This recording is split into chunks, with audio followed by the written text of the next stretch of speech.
toutes et bienvenue sur le podcast de l'École des femmes inspirantes, le podcast. Et aujourd'hui, j'ai le plaisir de recevoir à nouveau Isabelle Beldan-Renard. Bonjour Isabelle.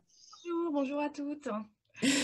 Alors Isabelle, je suis ravie de te recevoir à nouveau, comme je disais, parce que eh bien, tu avais été d'accord pour témoigner sur ton expérience au sein de l'École des femmes inspirantes. Tu nous as fait un super témoignage et je te remercie encore beaucoup de la confiance que tu nous as accordée et puis de ce que tu as pu dire sur ce que tu avais vécu au sein de l'école. Et puis comme nous sommes toutes les deux des thérapeutes et des psychologues, on avait également évoqué à un moment donné le fait que inclure différents types d'accompagnement, de thérapie était vraiment quelque chose de très favorable à nos patients, à nos clients. C'est en partie ce que tu as vécu au sein de l'école. J'aurai l'occasion d'en parler parce que j'intègre en effet différentes disciplines. Mais je sais que toi aussi, tu le fais auprès de tes patients.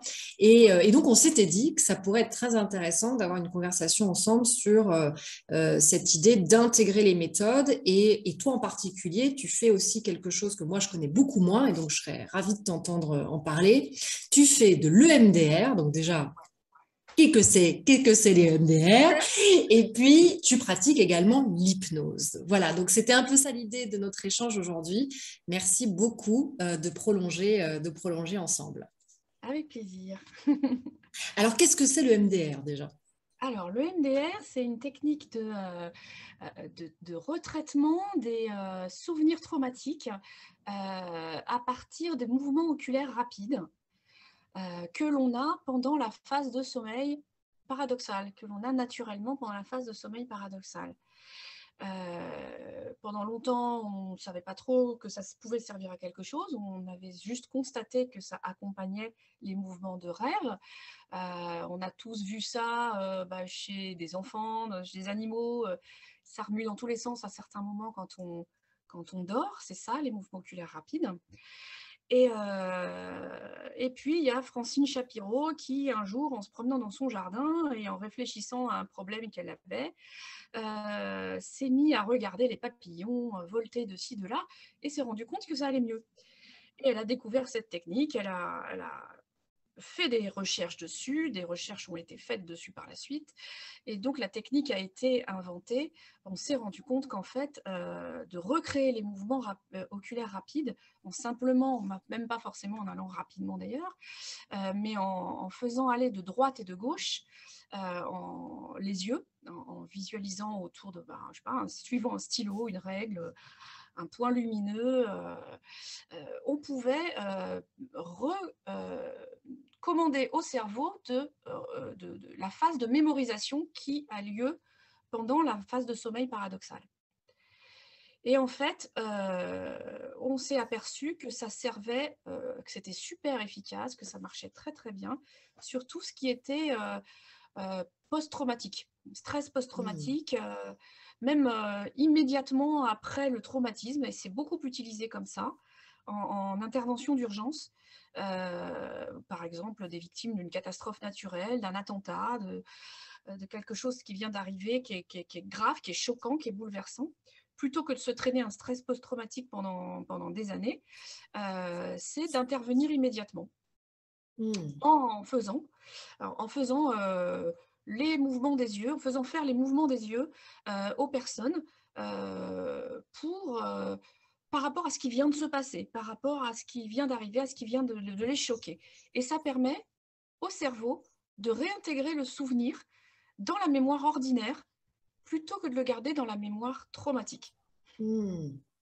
Alors, la mémoire traumatique, c'est quoi? En fait, c'est quand le cerveau est... Quand on est confronté à quelque chose qu'on ne peut pas gérer, parce que c'est trop, parce que c'est too much, parce que c'est incompréhensible, parce que c'est inattendu, parce que c'est juste pas possible, ça rentre pas dans les cases, parce que souvent c'est associé à une émotion très forte, qui est trop forte, le cerveau ne l'intègre pas. Il la laisse dans un coin. Alors, soit il l'oublie complètement, c'est l'amnésie traumatique, soit il va le garder dans un coin et ça va revenir, comme un pop-up qui reviendrait sur l'écran pour dire dossier non traité, dossier non traité, dossier non traité, dossier non traité. et ça revient, et ça revient, et ça revient, soit sous forme de phobie, soit sous forme de cauchemar, soit sous forme de crise de panique qui arrive comme ça d'un coup sans prévenir. C'est ce souvenir traumatisant qui est toujours amalgamé à sa charge émotionnelle très forte, qui revient comme ça, paf, de manière inattendue, comme un pop-up, pour dire qu'il ne sait toujours pas quoi en faire. Et en fait, avec cette technique, ce qui est super étonnant et ce qui est génial, hein, franchement, moi, quand j'ai découvert ça et je me suis mis à pratiquer, j'étais sur les fesses. Parce que vraiment, c'est incroyablement efficace. Ouais, Qu'est-ce qui se passe? Ouais. Oui, c'est fascinant en fait. Je savais pas du tout ce que tu es en train d'expliquer. Alors aussi bien sur les différents types de mémoire, je connaissais les mémoires cognitives, mémoire à court terme, mémoire à long terme, mémoire de travail, tu vois, mais je connaissais beaucoup moins les mémoires liées au trauma, donc mémoire traumatique et mémoire du temps réel, on va dire. Hein. Comment tu l'as appelé, mémoire? Bah, je ne sais pas. Du Il y a mémoire quotidien, mémoire du et mémoire quotidien, je crois. ordinaire, la Mémoire mémoire, ordinaire, voilà, exactement. normale, quoi, la Et le fait que, en effet, le fonctionnement de notre cerveau soit lié à notre système de vision, ouais, je trouve ça passionnant. Et donc, tu disais que toi, tu l'utilises, tu es fasciné toi aussi des résultats parce que tu disais ce qui se passe, c'est quoi? Qu'est-ce qui se passe? Et bien en fait, qu'est-ce qui se passe? C'est qu'en faisant ça, curieusement, en fait, on déconnecte le souvenir de sa charge émotionnelle. Et du coup, le cerveau peut réintégrer le souvenir comme un souvenir ordinaire. Et en l'espace de 20 minutes, une demi-heure, c'est étonnant, quoi. C'est hallucinant. Alors après, quand c'est des gros traumatismes profonds, des choses qui durent, bah, il faut s'y reprendre en plusieurs fois, ça peut durer plus longtemps, etc. Mais alors vraiment, moi j'ai vu des résultats, j'étais sur les fesses. Alors, je trouve Vraiment. ça très intéressant que tu dis qu'il déconnecte de la charge émotionnelle. Donc, est-ce que tu peux nous dire un peu plus là-dessus? Alors, quand tu as un traumatisme, donc ce que j'expliquais tout à l'heure, c'est ça, c'est qu'en fait, c'est tellement fort émotionnellement parlant que le cerveau ne sait pas quoi faire de ce truc-là. Donc, ça reste un gros nœud, là, amalgamé, et la charge émotionnelle revient telle qu'elle. C'est-à-dire que quand ça revient sous forme de cauchemar ou sous forme de vision, enfin, d'un seul coup, il y a un flash. Comme si tu avais une connexion directe entre ton aire de mémoire et ton aire émotionnel au niveau du cerveau limbique. Tu as, comme un faisceau de neurones qui s'est créé au moment du traumatisme qui est immédiat, quoi. C'est ça? C'est ça. Il y a une sorte de boule qui s'est créée et qui empêche le cerveau d'intégrer le souvenir normalement. Ouais. En fait, ce qu'on s'aperçoit du coup, et moi ce que je me suis aperçue à travers cette technique, en essayant de comprendre comment ça marchait, parce que ça peut paraître complètement comme ça, magique. Alors déjà, ça permet aux deux hémisphères de travailler ensemble. Ah oui. Voilà. En allant de droite et de gauche, ça permet une circulation des influx nerveux. C'est comme si tu démêlais une pelote de laine, quoi. Et alors, exactement. La technique, on y va par petits morceaux. On déconstruit le souvenir par petits bouts. C'est comme si vous tirez des fils, comme ça. Et je pense qu'aujourd'hui, enfin, tu vas peut-être me confirmer, mais ça doit pouvoir se voir à l'IRM, ce démaillotage neuronal, parce que moi, je sais que je vous en parle souvent autour des comportements, que les comportements sont codés au niveau neuronal, et que donc, si on veut changer d'habitude, on doit démailloter des faisceaux de neurones pour en créer de nouveaux. Mais tu es en train de nous décrire exactement la même chose concernant une émotion liée à un événement qui font deux points dans notre cerveau autour duquel se ferait un faisceau de neurones très, très dense quand le traumatisme est fort, en fait. Ouais, c'est ça. Donc, le fait de bouger les yeux, ça démaillote ce faisceau de neurones très puissant qui relie du coup émotion et ne serait-ce que rappel de l'événement, on le relate par exemple, et tout de suite on va le revivre émotionnellement, alors que l'objet du coup de la thérapie, ce serait de pouvoir relater l'événement avec une espèce de décharge émotionnelle. Normalement, comme un souvenir ordinaire. C'est ce qui se passe au cours de la thérapie. Ça marche comme ça, le protocole, c'est comme ça. On commence par demander à la personne, quand elle repense à cette histoire, à ce souvenir, qu'est-ce qu'elle ressent. Donc, voilà, les émotions, décrire les émotions, Mm. et puis quelle note émotionnelle elle mettrait sur une échelle de 1 à 7 ou de 1 à 10 selon les écoles. Mm. Ça me paraît complètement débile, mais ça, c'est voilà, moi je m'en fiche. Mm. Je demande à la personne et la personne me dit ce qui lui convient. Ouais. Et ensuite, on va commencer à rentrer dans le souvenir au présent. La personne va raconter en commençant par avant, ce qui s'est Ouais. passé avant. Voilà, c'était une journée comme ci, comme ça, mais elle va m'en parler au présent. Allez, on rentre dans le souvenir comme si on y était. Alors, oui, on est lundi, oh, bah, c'est une belle journée, un peu nuageuse, plus fraîche qu'hier, machin. Bah, aujourd'hui, j'ai prévu je suis en vacances, mais j'ai prévu un rendez-vous avec ma coach, Ida, à 14 heures. Donc voilà, tout va bien. Je commence à avancer dans le souvenir. Et puis d'un seul coup, je vais pour me connecter et paf, l'ordinateur explose. Ouais, ouais, ouais, ouais, ouais.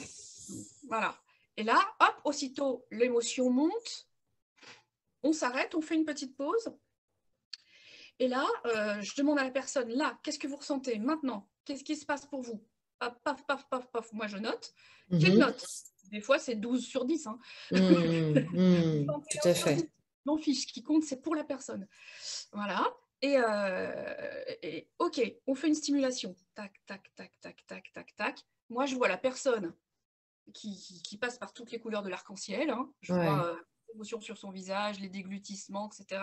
ouais. La respiration qui s'accélère, des choses comme ça. Et puis, parfois, je parle. Normalement, on n'est pas censé parler. On veut juste encourager la personne. Mais parfois, je parle parce qu'en fonction de ce qui se passe, je leur dis, D'accord. bien, calmez-vous. Ah oui, ok, on redescend tranquillement. C'est bien ce que vous faites. Allez-y, voilà. Et parfois, c'est là qu'on va rejoindre la psychologie intégrative, du coup. Mm. Parfois, j'y mêle un peu de visualisation et d'hypnose sur la fin. Ça, c'est pas dans la technique de base. On n'est pas censé faire ça. Mais bon, c'est pas grave. Moi, je fais ma sauce en fonction de ce que je ressens pour les Ouais, patients. ouais, ouais, très bien. Et oui, oui, et c'est comme tu dis, c'est là justement qu'on va pouvoir parler de psychologie intégrative parce que oui, oui, on se dit ça juste après. Voilà. Donc, je continue à raconter par rapport à l'EMDR. Et là, je vois que ça commence à redescendre. Hop là, on fait une pause et je demande à la personne, OK, comment ça va? Comment vous vous sentez? Quelle note vous mettriez? Hop, en général, la note est plus basse. Mm. Si la note est plus haute, c'est qu'on n'est pas encore au sommet du climax du souvenir Mm. et que là, il va falloir peut-être faire un peu de relaxation, voilà, de donner à la personne des moyens de faire redescendre la pression pour pouvoir affronter la suite. Parce que ça Ouais. demande du courage, en fait. Eh oui, mais bien Et aussi, sûr, ça demande de du pouvoir courage. se replonger dans cet Exactement. état émotionnel très intense, très désagréable le plus souvent, parce que on Voilà. vient rarement te voir pour réévoquer des souvenirs formidables. Voilà. On sait qu'on va peut-être devoir y passer un moment ou un autre, Ouais, ouais, mais pas forcément de manière frontale. ouais, tout à fait. Ouais. Et alors, donc tu nous parles d'hypnose, donc ça ouvre aussi le chapitre sur ta pratique d'hypnothérapeute. Qu'est-ce que tu auras envie de dire sur l'hypnose? Parce que je sais que pour des personnes, moi par exemple, qui ne connaissaient pas du tout ce domaine-là il y a encore, je dirais, 4 5 ans, tu me disais hypnose, ou tu me disais, est-ce que tu veux essayer une séance d'hypnose? Je dis, oulala, non, non, moi j'ai pas envie d'être hypnotisée par quelqu'un, de perdre le contrôle. Enfin, tu vois, j'ai vraiment une image Moi, j'avais la même. Hein. qui faisait un J'avais la même. peu peur. Bon, maintenant, depuis, j'ai été sujet d'hypnose et ça m'a aidé énormément sur des tas de sujets ces dernières années. Donc voilà, j'ai très envie que tu nous en parles en tant que praticienne. J'adore. Au départ, moi aussi, j'avais la même image qui est véhiculée par les films, l'image d'hypnose au spectacle, et qui finalement appartient à l'hypnose ancienne, celle qui était au départ de la pratique hypnotique, où il y avait une forte emprise de la part du thérapeute. Ça a pas été, Mm. d'ailleurs, l'hypnose n'a pas commencé comme de la thérapie. C'était un peu bizarre, les débuts de l'hypnose. Oui, ça a Une été sorte découvert un peu plus d'expérience, tard. quoi, Expérience Ouais. spirituelle, c'était l'époque du spiritisme et tout ça, donc c'est très associé aussi à l'ésotérisme. Mm. Quand les médecins, les psychiatres ont commencé à s'en emparer, c'était très puissant. À l'époque, c'était très dominateur. C'était Ouais. le médecin qui sait, qui va imposer sa volonté au patient qui ne sait pas. Ouais. Et donc va le faire dormir pour endormir ses défenses et va lui ordonner de faire des choses. C'est plus du tout comme ça. Et heureusement, depuis, il y a eu d'autres traitements, d'autres façons de faire les choses. Il y a eu Erickson, il y a eu plein d'autres courants qui ont l'hypnose humaniste, voilà, qui ont amené à penser les choses autrement et à vouloir coopérer avec le patient, avec l'inconscient du patient. Et moi, c'est ce qui me passionne dans cette hypnose-là. Et c'est ce que j'ai découvert moi-même. Bah, c'est ce qu'on trouve sur des vidéos de YouTube. Hein, voilà. J'ai commencé par ça. J'ai découvert ces trucs-là. Oh, c'est sympa. Mais je pensais pas que c'était de l'hypnose. Je pensais que c'était de la sophrologie. C'était... voilà, donc ça faisait moins peur. Hein. Ouais. Ah ouais, mais je suis un peu arrivée comme toi, petit à petit. Et en effet, il y a un moment où je me suis dit, mais écoute, ça a l'air quand même vachement bien. Moi, en le découvrant pour moi, je me suis rendu compte que j'ai fait une séance d'auto-hypnose comme ça par rapport à une phobie de la conduite que j'avais, où moi, étant parisienne à la base, moi, le permis, ça m'avait jamais intéressé. Je voyais pas du tout l'intérêt de ce truc, surtout que j'ai jamais aimé les voitures, l'essence, la pollution, la puanteur, tout ça, le bruit. J'étais toujours malade en voiture. Le permis, franchement, j'avais pas du tout envie. Et puis en arrivant à la campagne, je me suis retrouvée dans un peu une espèce d'obligation de passer le permis. Bon, moi, les obligations, ça fait deux. Donc déjà, c'était mal barré. Mais en allant m'inscrire à l'auto-école, j'ai fondu en larmes quand la fille m'a dit bah, je vais vous inscrire à un test sur route. Un test sur route, vous êtes folle, vous voulez que je tue quelqu'un? Ok. Voilà, et j'ai fondu en larmes. Et donc je me suis dit, tiens, oh là, ça va peut-être plus loin qu'un désintérêt pour le permis quand même. Et la voiture, ça va peut-être plus loin que ça. Et ça a traîné cette histoire. J'ai essayé de passer le permis, ça n'a pas marché du tout. Alors que je pensais que le code, ça irait très bien, absolument pas. Moi, je me suis perdue là-dedans. J'ai dit, mais qu'est-ce que c'est que ces machins? C'est complètement con. Ça n'a aucune logique du délire. Voilà. Je ris parce que j'ai passé le code 2 fois. J'ai eu le permis du premier coup, la conduite, mais j'ai passé le code 2 fois. Et ce que tu dis là, c'est exactement ce que j'ai pensé à l'école. À l'époque, je me suis dit, mais qu'est-ce que ça sert à quoi? Je comprends rien. Et c'est vrai que j'ai jamais compris la logique du code. Mais, mais bon. c'est quelque chose. Ah ouais, non, c'est quelque chose. Ça doit être logique, hein, mais je n'ai jamais compris. Isabelle, tu es trop intelligente. Essaye pas de comprendre. Apprends seulement. Oui, mais même en apprenant seulement, quand on se trouvait face aux questions complètement absurdes, qui étaient des questions pièges, où là, moi, il m'aurait fallu 10 minutes de réflexion, où il n'y avait que 30 secondes pour répondre, c'était pas possible, quoi. Donc là, je me suis dit, bah écoute, je vais résoudre mon problème, je vais aller acheter une voiture sans permis. Sauf que il fallait essayer la voiture sans permis. Ouais. Et là, repanique, même combat, voilà. Et donc, qu'est-ce que j'ai fait? La veille de l'essai, je me suis fait une séance d'auto-hypnose. Et le lendemain, je suis allée faire mon essai comme une fleur.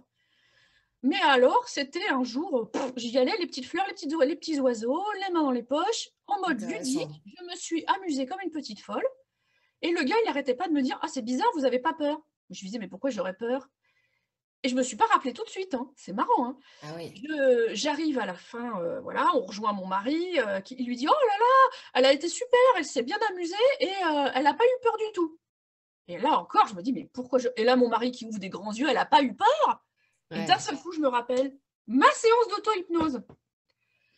Et je dis « Ah, mais oui, c'est ça, ça y est. » J'ai compris pourquoi j'ai pas eu peur, alors que j'aurais dû avoir peur. Et lui, il m'avait expliqué en général, les gens qui viennent pour une voiture sans permis, c'est soit qu'ils ont perdu le permis parce qu'ils ont eu un accident ou des choses comme ça, ils ont les chocottes. Oui, ça a raison, ouais.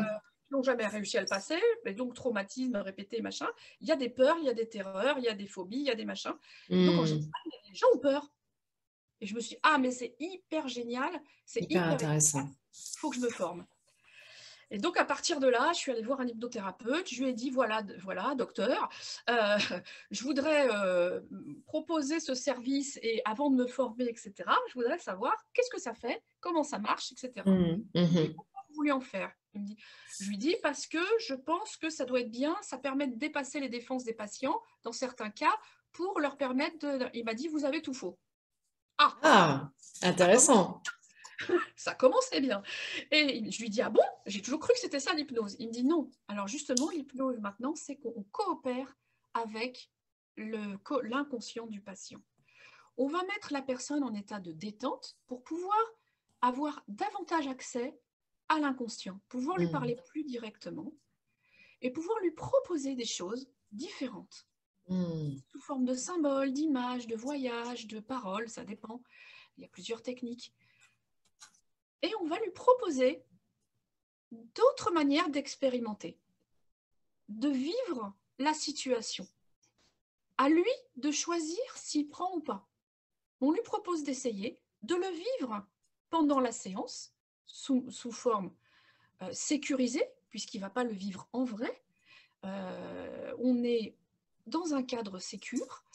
On imagine un cadre sécure. On est vraiment dans un endroit où on répète beaucoup ça, cet endroit où on est parfaitement à l'abri, tranquille, où on est bien, où on est heureux, où tout est parfait et où il ne va rien arriver de mal. Donc, tout ce qu'on va expérimenter va être positif, va être agréable. Et on va faire attention et on va faire en sorte d'utiliser des mots agréables, pas des mots à connotation négative. On va permettre à l'inconscient de vivre quelque chose de différent pour que la personne puisse sortir du mécanisme de défense qu'elle a utilisé jusque-là. Si effectivement c'était une phobie, si effectivement c'était un caractère, une façon de réagir, une façon d'être dans la vie qui jusque-là l'a protégée, mais finalement devient nocif pour elle, qui l'empêche de faire autre chose, et que la personne désire s'en débarrasser maintenant, bah, l'inconscient ne va pas forcément être d'accord. Il a utilisé ça toute sa vie. Pour lui, ça a marché jusque-là. Quand on était petit et qu'on a mis ça en place, ça a très très bien marché. Pourquoi ça ne marcherait plus maintenant? On lui propose autre chose. Et ce qui est chouette avec l'inconscient, c'est que l'inconscient, il vit les choses imaginaires, il les vit comme si elles étaient réelles. C'est aussi le problème du traumatisme. Hein. Et c'est comme ça qu'on joue avec le MDR. Là, on rejoint les MDR. Hein. C'est que finalement, on vit les choses, et parfois de manière imaginaire, parce que ça peut être un traumatisme imaginaire, un rêve, un truc qui a été extrêmement violent et qui peut traumatiser la personne. L'inconscient le vit comme si c'était réel. D'accord. D'où l'importance de faire une séance très positive, très agréable, pour qu'il ait envie de recommencer. Ah ouais, ça a l'air sympa en fait, c'est chouette, ça donne envie. Tiens, je vais peut-être essayer, on va voir. Ouais, c'est vraiment des méthodes, comme tu l'as souligné, qui ne sont pas nouvelles en fait, mais sur lesquelles on a de plus en plus de connaissances pour le coup dans le dur. C'est-à-dire que là où on pouvait penser peut-être qu'en effet c'était des pratiques un peu bizarres, un peu, ouais, c'est ça. En fait, on a de plus en plus de connaissances maintenant sur le cerveau et sur les effets, sur ce qui se passe dans le cerveau, notamment le cerveau droit et le cerveau gauche, comme tu disais tout à l'heure, et la communication entre les deux. Et ça, c'est vraiment passionnant. Et donc, tu disais qu'après, bah, toi, connaissant, donc étant thérapeute, tu pratiques aussi donc l'entretien thérapeutique, la thérapie par la parole, le MDR, C'est la l'hypnose. base, Et thérapie donc, par la parole, c'est la voilà. base. Et donc, tu t'es dit, allez, moi maintenant j'ai ça, je mixe. Et donc, en effet, on arrive là à la psychologie intégrative, qui est le fait de pouvoir prendre différents courants de connaissances, en fait, et plutôt que de les opposer et de se dire, non, il y a les psychanalystes qui font ceci, les TCC, donc thérapie cognitivo-comportementale qui font ça, les comportementalistes qui font ça, bon bref, C'est etc., ça, et etc. chacun a sa chapelle et chacun trouve qu'il n'y a que lui qui fait des trucs bien et que... Voilà. Ouais. Toi, tu t'es dit, bah non, non, je vais construire mon accompagnement où je vais pouvoir à des moments utiliser les uns et les autres. Donc voilà, c'était notre conversation de la dernière fois. Tu disais vraiment, pour moi, le fait d'intégrer comme ça les méthodes, c'est ce qu'il y a de plus puissant. Est-ce que tu as envie de nous en dire un mot là-dessus? Oui, absolument. Alors, déjà, moi, au départ, quand j'ai fait mes études de psycho, ces querelles de chapelle, ça me paraissait totalement débile, absurde, tout ce qu'on veut. Je trouvais ça complètement idiot que chacun croit détenir la vérité et la seule méthode vraie, alors qu'en fait, chacun est différent. Et puis, non seulement chacun est différent et va peut-être être plus en accord avec un type de thérapie plutôt qu'un autre. Et puis ensuite, selon les moments, selon les choses à travailler, il y a des choses qui vont être plus efficaces que d'autres. Pour résoudre des phobies, on sait que la TCC, par exemple, fonctionne bien mieux que la psychanalyse. ou du moins plus rapidement. Ouais. Mais ça ne veut pas dire que c'est tout. On le sait très bien que de ne pas aller voir ce qu'il y a dans la boîte noire, ça va faire en sorte que les symptômes vont revenir d'une autre façon. C'est ça. Donc, en fait, moi, déjà, dès le départ, je me suis dit, non, mais moi, ça ne colle pas. Donc, de toute façon, quand j'ai fini mes études de psycho, je me suis dit, moi, je suis une gamine, j'ai rien vécu, je ne vais pas aller faire ma psychologue auprès de gens qui ont 2 fois mon âge et qui ont plus de vécu que moi. Donc, moi, je suis passée par d'autres trucs. Je suis passée par la formation, le coaching, le conseil, et je me suis formée à plein de trucs. Donc moi, l'analyse transactionnelle, ça me paraissait génial. Les aspects de communication comme ça, qui me paraissaient vachement importants dans certaines situations. Tout Et à bon, fait. après, fort de tout ça, quand je me suis installée, moi, j'ai voulu réunir un peu tout ça. J'avais tous ces outils, toutes ces casquettes. Je ne me suis pas mise à l'EMDR et l'hypnose tout de suite, mais j'avais déjà toutes ces casquettes et par moments, je m'en servais. C'est-à-dire qu'effectivement, il y a un moment donné, je vais passer par l'analyse transactionnelle pour montrer un système de fonctionnement d'un jeu relationnel entre les 2 personnes dont il est question. À un moment donné, je vais passer par le coaching ou parce que la personne va être plus réceptive à ça, être dans des objectifs, avec des exercices, des choses à atteindre, parce que la personne, elle aime bien qu'on soit dans son fonctionnement. Elle aime bien avoir des devoirs à faire, des exercices à faire entre les séances. Elle est contente, elle sait où elle va parce qu'elle a un objectif. Pour d'autres, c'est la thérapie comme ça, on ne sait pas, on verra bien un jour, ça aboutira et peut-être pas, parce que c'est mieux pour eux, parce qu'ils préfèrent y aller comme ça, et puis on verra bien. Et on démarre toujours de toute façon par la parole. Déjà, je ne sais pas, il y a l'anamnèse déjà, c'est la base. Bien sûr, bien sûr. Et puis, on discute. L'anamnèse, tu peux dire pour ceux qui connaissent moins ces termes.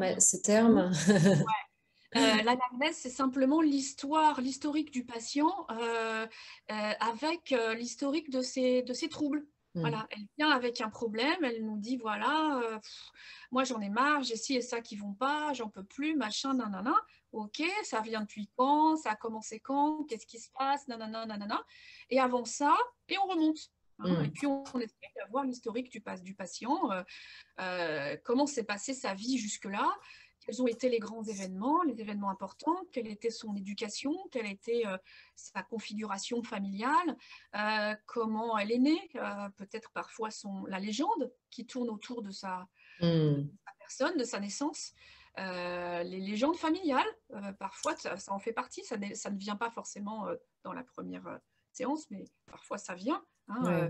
J'aime bien que tu aies dit on essaie d'avoir l'histoire du patient.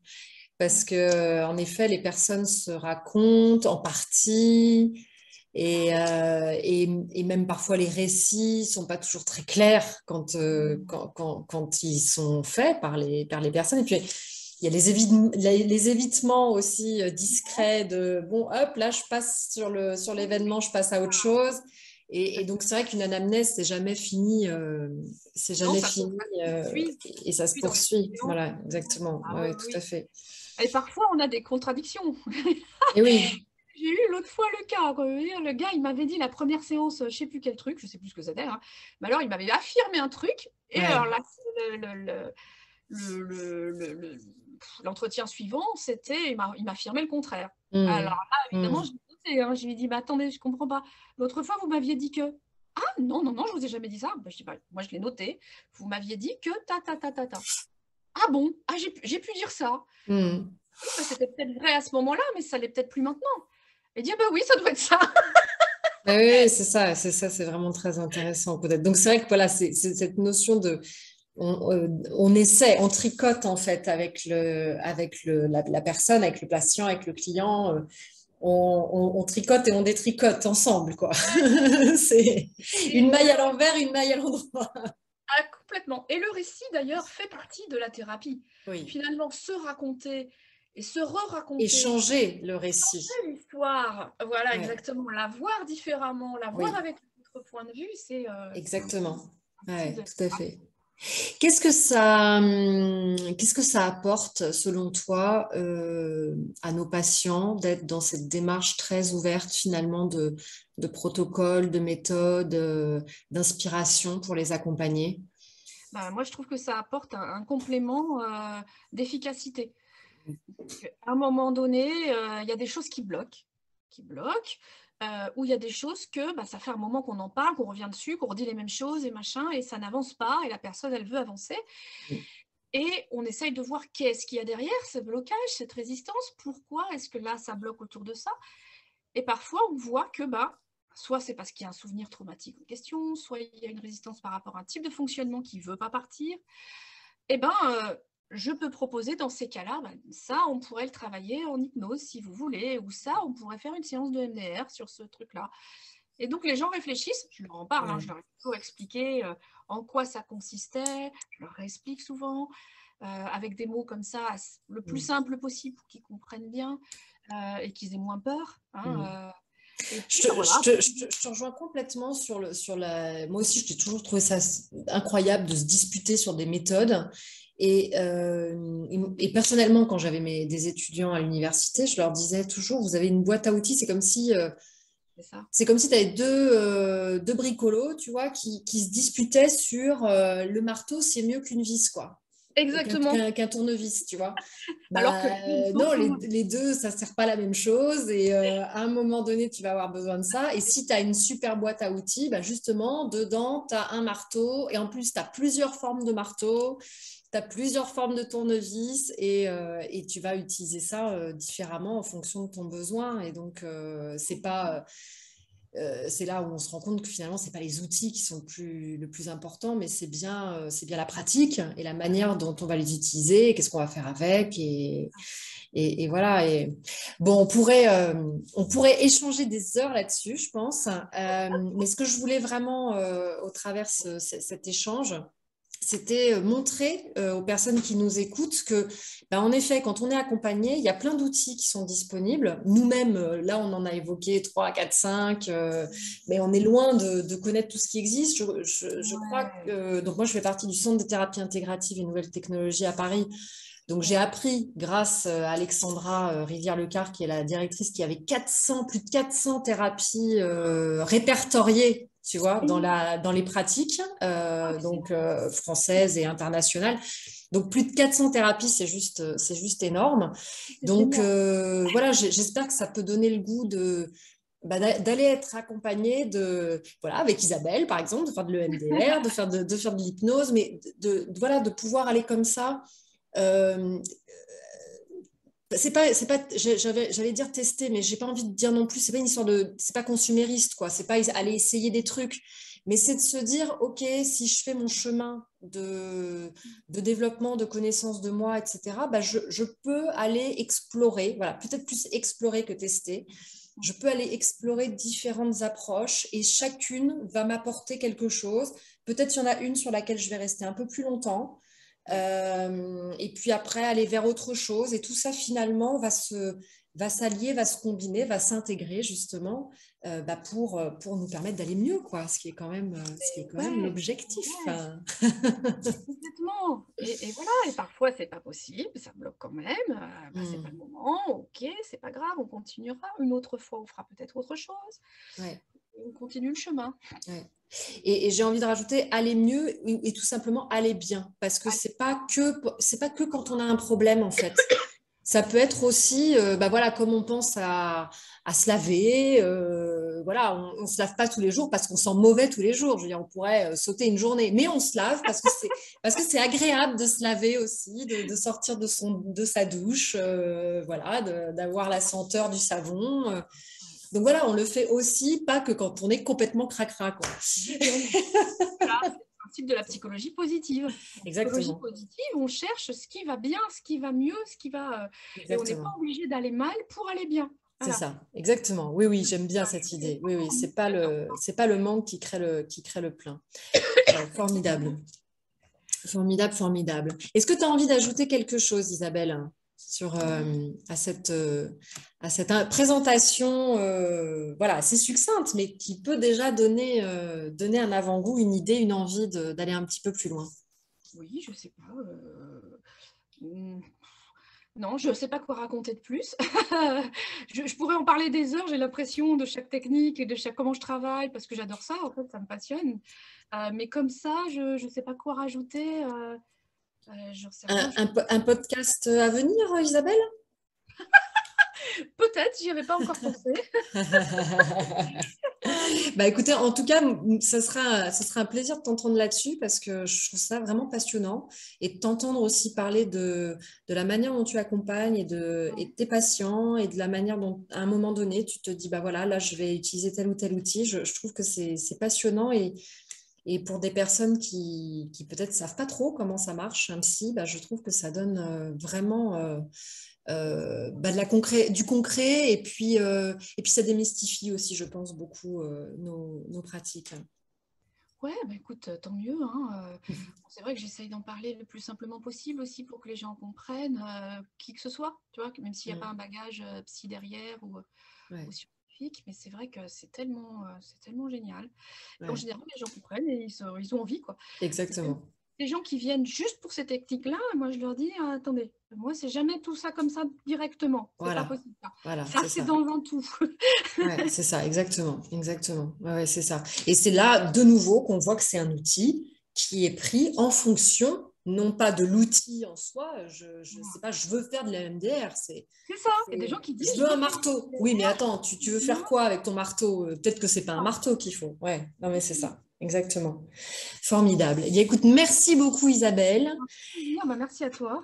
Et puis peut-être au plaisir d'un prochain échange. Ouais, En tout avec cas, voilà, plaisir. il y a déjà 3 épisodes avec Isabelle, puisqu'on a aussi parlé des femmes-s ensemble.